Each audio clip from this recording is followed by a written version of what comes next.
नमस्कार दोस्तों, आपका स्वागत है आपके अपने ही YouTube channel Ayurveda by doctor Dheeraj पर। आज की इस वीडियो में हम बात करेंगे ब्लोटिंग के बारे में। ब्लोटिंग यानी कि गैस बनना। सबसे पहले हम समझेंगे ब्लोटिंग होती क्या है, उसके बाद हम बात करेंगे ब्लोटिंग होने के कारण क्या क्या हैं, उसके बाद कुछ टिप्स जिससे ब्लोटिंग हो ही ना, उसके बाद हम बात करेंगे ट्रीटमेंट की। आयुर्वेद में हम क्या ट्रीटमेंट करते हैं जिससे आपकी ब्लोटिंग ठीक हो जाए। सबसे पहले बात करेंगे ब्लोटिंग यानी कि गैस बनना। इसके लक्षण क्या क्या हैं। इसके जो सिम्टम्स हैं वो हैं आपका पेट फूल जाना, ऐसा लगना कि अंदर गैस एक्यूमुलेट या ट्रैप हो गई है और वो पास नहीं हो रही। इसके साथ साथ आपके पेट में दर्द, ज़रूरत से ज़्यादा डकार आना और सबसे मेन सिम्टम आपके इंटेस्टाइन्स में से आवाज़ें आना। आवाज़ आना उसको हम गर्गलिंग बोलते हैं। आपको ऐसा लगना कि आपकी आंतड़ियाँ अपने आप को निचोड़ रही हैं। ये ब्लोटिंग के कुछ सिम्टम्स हैं। अब ब्लोटिंग होने के रीज़न्स क्या क्या हैं, गैस बनने के रीज़न्स क्या क्या हैं। एक हेल्दी इंडिविजुअल में कुछ मात्रा में गैस बनना एक प्रोसेस का पार्ट है, वो हम समझेंगे गैस कैसे बनती है स्टमक में। हमारी जीआई ट्रैक जिसे हम गट बोलते हैं, उसके 3 हिस्से मेन हम कर सकते हैं। सबसे पहले स्टमक, फिर स्मॉल इंटेस्टाइन, फिर लार्ज इंटेस्टाइन। जब आप खाना खाते हैं तो उसकी डाइजेशन आपके स्टमक में और स्मॉल इंटेस्टाइन के पहले वाले आधे हिस्से में होती है। उसके बाद स्मॉल इंटेस्टाइन के आखिरी वाले हिस्से में और लार्ज इंटेस्टाइन में कुछ न्यूट्रिएंट्स की एब्जॉर्प्शन। उसके साथ साथ जो खाना आपका डाइजेस्ट नहीं हुआ, लार्ज इंटेस्टाइन में कुछ हेल्दी बैक्टीरिया उसे फर्मेंट करते हैं, यानी कि उसे डाइजेस्ट करते हैं। वो बैक्टीरियाज का फूड माना जाता है। जो खाना आपकी बॉडी डाइजेस्ट नहीं कर सकी, वो अनडाइजेस्टेड फूड आपके हेल्दी बैक्टीरियाज उसको डाइजेस्ट करते हैं।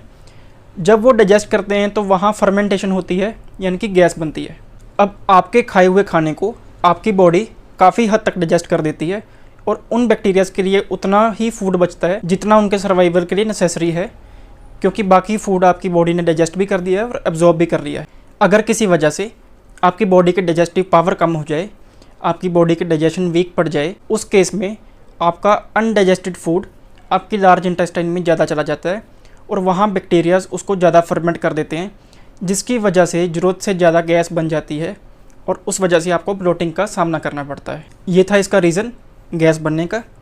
अब हम बात करेंगे कुछ टिप्स जिससे आप गैस को प्रिवेंट कर सकें। सबसे पहली टिप है अपनी डाइजेशन को प्रॉपर रखें। डाइजेशन को प्रॉपर रखने के लिए आपके खाना खाने में और सोने में कम से कम 2.5 से 3 घंटे का गैप होना चाहिए।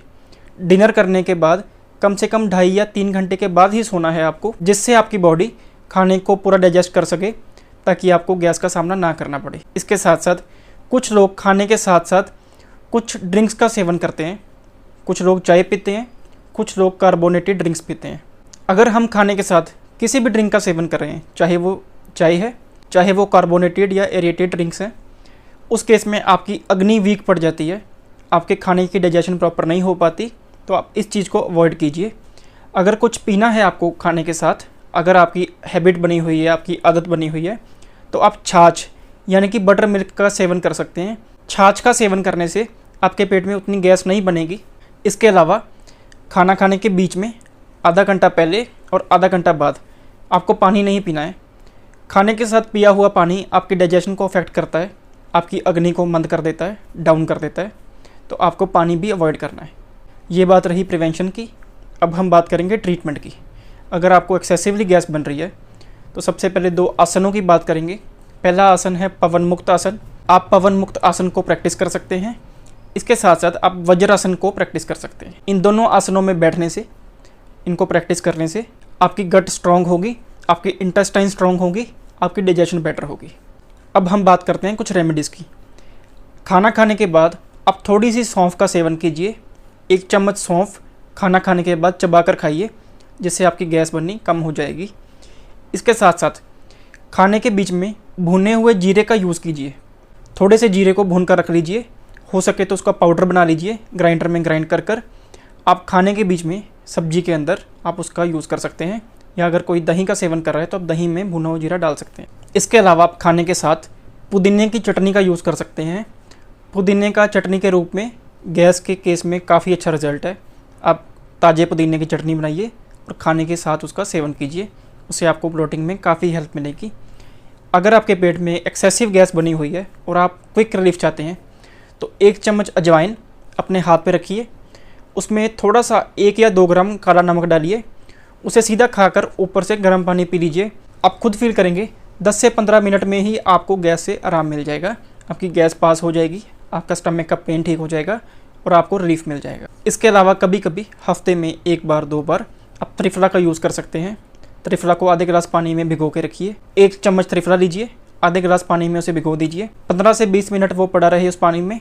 उसके बाद उस पानी को पी लीजिए, त्रिफला को वहीं छोड़ दें, सिर्फ पानी का आपको सेवन करना है। उससे आपकी गट भी क्लीन होगी, उसके साथ साथ आपको गैस में भी उससे रिलीफ मिलेगा। अब हम बात करते हैं, कुछ लोग प्रोबायोटिक्स का यूज़ करते हैं। कोई भी पिल, चाहे वो मेडिसिन हो चाहे वो सप्लीमेंट हो, उसे हम अवॉइड करने की एडवाइस करते हैं।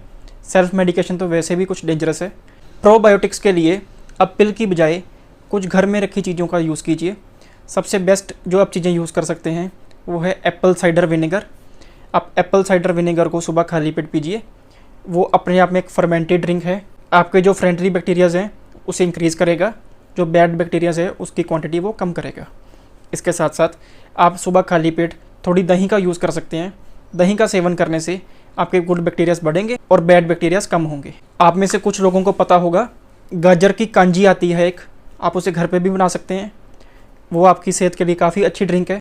मार्च अप्रैल के बीच में एक स्पेशल गाजरें आती हैं जिनका कलर कुछ ब्लैक होता है। आप उन गाजरों को घड़े के अंदर रखकर फर्मेंट कर सकते हैं, जिससे कांजी तैयार हो जाएगी। कांजी का यूज़ करने से आपकी बॉडी के जो हेल्दी बैक्टीरियाज हैं वो नेचुरली बढ़ जाएंगे। अगर आपके घर में इडली या डोसा बनता है, ट्राई कीजिए सोडियम बाइकार्बोनेट ना डालकर आप यीस्ट से उसको फर्मेंट कीजिए और उसका सेवन कीजिए। वो अपने आप में गुड बैक्टीरियाज का बड़ा अच्छा सोर्स है और वो हेल्दी भी है। ट्राई कीजिए, सोडियम बाइकार्बोनेट का यूज़ ना कीजिए। तो ये थी कुछ टिप्स जिससे आप अपनी गैस और ब्लोटिंग को कम कर सकते हैं, जड़ से ख़त्म कर सकते हैं। मैं हमेशा बोलता हूँ prevention is better than cure. अगर आपको ब्लोटिंग या गैस अभी स्टार्टिंग में ही है तो आप कुछ प्रिवेंटिव मेजर लीजिए, होने से पहले ही उसको ठीक कर दीजिए, क्योंकि हम आयुर्वेद में मानते हैं कि डाइजेशन आपकी बहुत ज़्यादा इंपॉर्टेंट है। कोई भी डिजीज़ अगर आपको है उसको तो आपने ठीक करना ही करना है, पर अगर आपको बाई चांस डाइजेशन का कोई इशू है उसको तो आपने सबसे पहले ठीक करना है, क्योंकि डाइजेशन से ही सारी बॉडी चलती है। आपका खाना डाइजेस्ट होगा, आपकी बॉडी में एब्जॉर्ब होगा, तभी बाकी सब काम होंगे। इसलिए अपनी डाइजेशन को हेल्दी रखिए। अगर ये वीडियो आपको अच्छी लगी तो इस वीडियो को लाइक कीजिए, चैनल को सब्सक्राइब कीजिए, और अगर आप चाहते हैं कि हर वीडियो पे आपको एक नोटिफिकेशन आ जाए तो आप इस चैनल का बेल आइकन भी प्रेस कर सकते हैं। Thank you so much.